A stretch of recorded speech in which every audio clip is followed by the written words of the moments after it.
Hello tout le monde, j'espère que vous allez bien. Alors on se retrouve aujourd'hui pour un petit look, un petit clean look. C'est vraiment la tendance du moment sur TikTok. Il y a plein de déclinaisons. Après chaque personne a son clean look on va dire. Mais il y a toujours une base qui fait que c'est voilà, c'est un teint genre glowy, pas mal de blush pour faire cet effet bonne mine, les lèvres glossy en général, des yeux pas trop maquillés mais un peu quand même. On va dire que c'est une version améliorée du no make-up look. Là, mais en même temps super naturel, mais en même temps fraîche. Faut que ce soit quand même make-up, mais propre. Voilà. Franchement, je me suis coiffée, j'aime trop ma coiffure. Hein. Mais cette mèche, comment elle m'énerve. Alors la première étape du clean look, c'est que la peau soit parfaitement hydratée et bien préparée à recevoir le maquillage. Je voulais faire ma préparation hors caméra, mais en vérité ça fait partie intégrante du make-up, donc je le fais en même temps. Je commence par mettre un toner hydratant. Celui-là c'est le Centella de Purito. De toute façon je mettrai toutes les refs en bas. Ça me saoule à chaque fois de dire ni. Bref, c'est un truc à la Centella, je sais pas ce que c'est la Centella, ne me demandez pas. J'aime trop regarder les chaînes YouTube de mecs, enfin de mecs ou de meufs d'ailleurs, mais c'est vrai que c'est plutôt les hommes, c'est bizarre. Sur le skincare, avec les produits, en plus ils aiment trop les produits coréens et tout, et j'achète tout. Celui-là je l'ai acheté quand j'avais de la rosacée, apparemment c'était grave bon. C'est un toner calmant, hydratant. J'en mets un petit peu dans ma main comme ça, et ensuite je vais en mettre sur mon visage. Comme les blogueuses skincare là, comme ça. Elles font tout le temps ça. Après elles font ça. Ma bouche c'est une catastrophe, c'est un truc de ouf. En parlant de bouche, je vais mettre mon labello. Je mets mon lip mask de chez Laneige. Pour moi c'est un des meilleurs produits pour les lèvres. Ensuite je viens mettre mon contour des yeux clinique. Ne me demandez pas d'avis dessus, je sais pas, je suis pas une meuf de contour des yeux. J'ai juste acheté ça parce que je me suis dit qu'il fallait que je mette un contour des yeux vu que j'avais plus de 30 ans. D'ailleurs je me suis toujours dit, est-ce que c'est vraiment nécessaire de mettre un contour des yeux? Est-ce que c'est vraiment différent d'une crème de jour? Est-ce que c'est pas une crème de jour genre grave hydratante? Je sais pas. Ensuite je mets un sérum hydratant, donc je prends le sérum de chez Charlotte Tilbury. J'en mets quand même assez généreusement. J'en mets dans ma main, je le travaille un petit peu. Vous pouvez faire un petit massage en même temps, genre en remontant comme ça. Ensuite je viens appliquer ma crème. J'ai utilisé c'est un classique, les crèmes concentrées de chez Embryolisse. Alors maintenant on peut passer au fond de teint. Je vais utiliser le fond de teint Pat McGrath. Je l'ai acheté il n'y a pas très longtemps. Sur les recommandations d'une abonnée en plus, parce que je savais pas d'ailleurs, c'est Pat, on l'appelle Pat, c'est notre daronne, c'est Pat qui a créé le fond de teint Luminous Silk que je kiffe, et du coup bah forcément j'avais trop envie de tester celui-là, et il se ressemble beaucoup, juste je dirais que celui-ci il est un peu plus lumineux, mais il se ressemble beaucoup quand même. En tout cas si vous en avez un des deux, n'achetez pas l'autre. Je vais venir l'appliquer avec un pinceau. Vous voyez le côté glowy du fond de teint? Ensuite en anti-cerne, je vais utiliser le Dior Skin Correct. J'ai la teinte 4WO et 2WO. Je vais mettre le 4WO juste pour cacher mes cernes. Et ensuite je vais venir illuminer un tout petit peu avec du 2WO. Pardon. Donc voilà, j'en mets juste ici, juste pour cacher le côté un peu... C'est bizarre parce que mes cernes ils ont un côté un peu vert, c'est trop chelou. Et j'en mets ici aussi. Je sais pas si vous voyez, ça fait un peu grisonnant là. Voilà, j'en mets là. Voilà, donc là j'ai caché le côté un peu gris, un peu foncé des cernes. Et maintenant je vais prendre mon 2WO pour venir illuminer les zones, genre le front, le menton.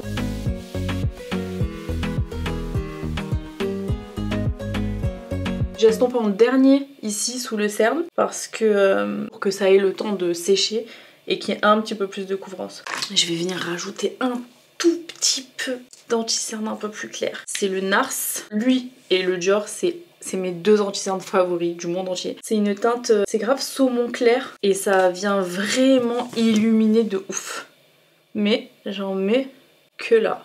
Ensuite pour le contour je vais utiliser celui de Danessa Myricks. Franchement avant mon produit on va dire de contouring préféré c'était le Tom Ford. Je crois que depuis que j'ai connu le Danessa j'ai jamais réutilisé le Tom Ford. En fait le Tom Ford le problème c'est qu'il reste mouillé. Je sais pas comment vous expliquer mais ça fait un effet brillant. Du coup on a besoin de quand même pas mal le poudrer et c'est ça qui est un peu dérangeant on va dire. Alors que celui-ci ben il a une texture comme si c'était du fond de teint. En plus le Tom Ford il existe dans pas énormément de teintes, surtout en France. Je sais que là ils ont sorti une teinte un peu plus foncée mais pour vraiment les dark skin il n'y a pas. Maintenant, avec notre pinceau avec lequel on avait estompé le fond de teint, on va venir estomper le contour. Vu qu'il restait un petit peu de fond de teint sur le pinceau, bah ça atténue le côté un peu trop intense du contour et le côté un peu trop orangé aussi surtout. Et ensuite on va venir mettre du blush liquide. Ce produit là, le blush de chez Made by Mitchell, c'est ma découverte de ces 6 derniers mois. C'est un truc de... Franchement, toutes les fois où je me suis maquillée ces 6 derniers mois, je l'ai utilisé. Que ce soit cette teinte là ou celle-ci, j'en ai plein parce qu'en fait j'avais acheté le lot, il était grave en promotion, il était je crois à 30 et quelques au lieu de 80 ou un truc comme ça. Je les aime trop. Ils se blendent archi facilement, les couleurs, je sais pas si vous voyez bien là mais les couleurs elles sont ouf. Celui-là il est magnifique, même sur la bouche il est trop beau. Ça si on veut un truc un peu plus léger. Franchement, je les aime d'amour en fait. Comment vous dire, je les aime trop. Bref, aujourd'hui je vais utiliser le... Est-ce que j'utilise le rose ou le rose mélangé un petit peu au... Je vais utiliser le rose, tiens, vu que c'est un de mes favoris. Je le mets sur ma main, comme ça. Ensuite, j'estompe un petit peu avec le pinceau. Et ensuite, on vient l'appliquer sur la joue. La clé quand vous appliquez votre blush. Vous appliquez votre blush comme si c'était un voile de couleur. C'est-à-dire que vous l'appliquez pas comme ça. Là, on voit la démarcation entre l'anti-cerne et le blush. On voit la démarcation entre le contour et le blush. Non, en fait, il faut que le blush, il se fonde avec tout. C'est-à-dire qu'on va même aller sous les yeux directement. On va remonter ici aussi. On va aller vraiment là où on a mis notre anti-cerne. On va faire comme si c'était, comme si on voulait en mettre de partout. Mais tout en concentrant la couleur ici. En fait, c'est comme si c'était un halo, c'est-à-dire il y a le centre et on veut l'étendre sur tout le reste. Et ben le blush c'est exactement la même chose. Et c'est ça qui va vraiment vous donner cet effet bonne mine et pas cet effet poupée russe. Et là je reprends mon éponge et je viens du coup estomper ce que j'ai laissé comme matière et je l'estompe sur toute la joue, là où j'ai mis le blush pour que vraiment tout se fonde ensemble. Et je vais rajouter encore un tout petit peu de blush juste parce que j'aime trop le blush. Voilà, c'est juste pour ça, mais vous n'êtes pas obligé, hein. C'est juste que moi je suis fan de blush. Et ensuite je vais venir fixer mon anti-cerne avec ma poudre by Terry. Donc cette poudre là elle est archi bien pour le dessous de l'œil parce qu'elle est super fine et il y a des petits pigments réflecteurs de lumière. Je prends la teinte 100. Donc pour poudrer je prends toujours ma petite houppette Linda Alberg et je viens la tremper dans la poudre. J'enlève l'excédent un petit peu sur ma main comme ça et je viens fixer ici. Quand vous fixez l'anti-cerne vous faites bien ça. En fait, vous déroulez pour bien en mettre dans le pli. Il faut pas faire ça, genre regarder en face et faire ça. Parce que vous en mettez pas à l'intérieur du pli. Il faut bien dérouler comme ça. Vous pouvez même genre prendre votre doigt, dérouler un peu. C'est de cette façon-là en gros que l'anti-cerne ne va pas rentrer de la rédule. J'en mets un petit peu sur le front ici. Là, j'aime pas que ça brille. Et j'en mets un petit peu autour des commissures. Vu que tout à l'heure on a mis l'anti-cerne. C'est tout, je vais pas rajouter de poudre. Je vais juste prendre mon pinceau poudre sans poudre dessus. Je vais juste venir estomper et qu'il n'y ait pas genre trop de poudre à un certain endroit. Une fois qu'on a poudré, qu'on a bien estompé l'excédent de poudre, j'utilise un petit blush poudre histoire d'accentuer un peu le blush parce qu'il n'y en a jamais assez. Et j'en mets juste genre sur le haut des joues, là où je vais mettre l'highlighter. Parce qu'il est un petit peu lumineux, j'aime bien. Ensuite je prends un peu d'highlighter, je vais prendre le Nabla, c'est la couleur Amnesia. Et ensuite je vais en mettre un petit peu, de toute façon celui-là il est grave pigmenté. Mais ce que j'aime bien c'est qu'il fait un peu cet effet... mouillé, genre ça fait pas par exemple les highlighters de chez Huda et je les déteste, un truc de fou. En fait ces highlighters j'ai l'impression que c'est comme si c'était une ombre à paupières irisée et les Nabla par contre ils sont chiants mais la texture elle est pas du tout poudreuse. Et un endroit aussi où j'aime bien mettre de l'highlighter c'est là sur les narines, vous voyez ce truc là? J'aime trop ça. Et j'aime trop. Ensuite, je viens mettre mon spray de finition. Ça, c'est le Morphe. Franchement, c'est mon bébé. C'est mon chouchou. Je l'aime trop. J'aime trop parce que ça fait vraiment aérosol. Et je déteste, mais il n'y a rien de pire que les setting sprays comme ça. Genre... J'ai fait mes sourcils hors caméra parce que c'est pas le sujet et que franchement c'est à peu près toujours pareil. Donc on va passer directement aux yeux. Donc je vais juste prendre un bronzer. Donc je vais prendre mon bronzer poudre Fenty, c'est le Private Island. Et je vais prendre un pinceau fluffy comme ça. Et je vais venir juste l'appliquer un petit peu sur la paupière. C'est juste histoire de donner un peu de couleur, genre rien de ouf. Vous remontez bien vers l'arcade et vous estompez tout, même vers la tempe. C'est ça qui va donner vraiment cet effet genre flou.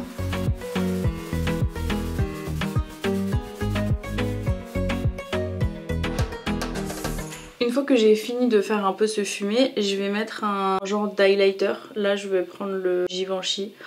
Et franchement le packaging il est... J'en mets un peu sur mon doigt. Et je l'applique sur mes yeux comme ça. Pas que ça fasse un effet trop doré ou trop genre j'en ai mis au milieu. Faut vraiment en mettre sur toute la paupière. Et vous n'hésitez pas pareil à remonter aussi vers l'arcade pour en mettre un petit peu de partout. Ensuite il nous reste juste une petite étape. Je vais faire un mini ras de cils marron juste histoire de. C'est le Cocoa. C'est un stick comme ça. J'estompe en faisant un genre, un semblant de liner.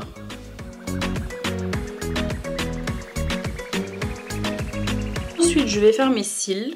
Vu que je vous avais filmé le tuto des cils, je sais pas si quand je vais sortir cette vidéo il sera déjà sorti ou s'il sera en préparation, mais dans tous les cas il va sortir.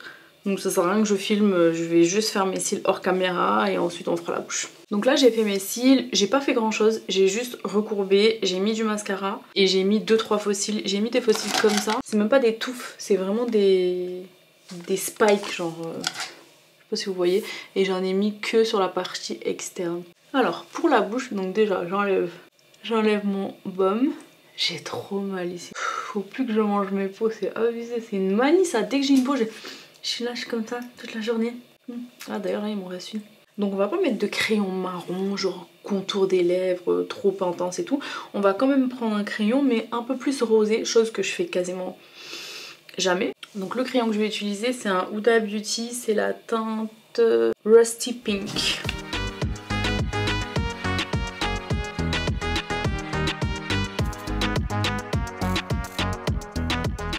Et ensuite je vais prendre le lip blush de Sephora et celui-là c'est la teinte 05. Il est un peu plus foncé à l'intérieur que le tube et on met vraiment juste un petit peu. On en met comme ça, mais on estompe.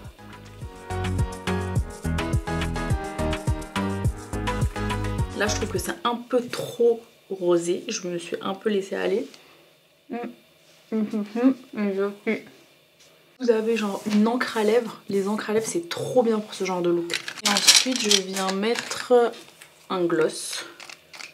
Donc là je prends mon gloss, ça c'est un gloss Lancôme, c'est le Rosy Plump.